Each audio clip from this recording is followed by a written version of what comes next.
What comes to mind first when you hear the words Republican Party? Well, here's what Americans said: unfavorable. More than anything else, the word unfavorable popped into people's minds when we asked about the GOP.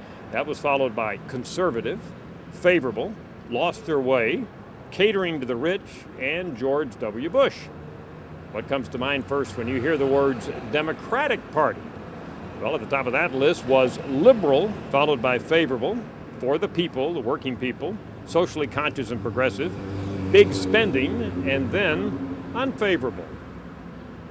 I think it's fascinating to look at what Republicans themselves told us when we asked them to associate something with their own party. The number one phrase given back to us was conservative. That's not surprising, but right below that on the list, 19% of Republicans themselves said the word that came to mind when they thought of their own party was unfavorable, a negative. That was followed by 14% who said favorable, and then another 9% of Republicans who said about their own party that it has lost their way, that it has no direction. So we've got Republicans themselves out there across this country telling us some fairly negative things about their own party.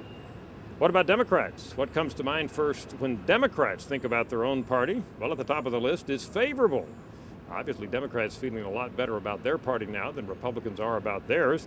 That's followed by for the people, the working people. Then that's followed by liberal, then socially conscious and progressive. We have hardly any negative references from Democrats when we asked them this same question about their own party. Now, some of these images are what we would expect. Naturally enough, people think of the Republican Party as conservative and perhaps catering to the rich. Naturally enough, we have people thinking about the Democratic Party as liberal and for the little guy, the working people, the middle class.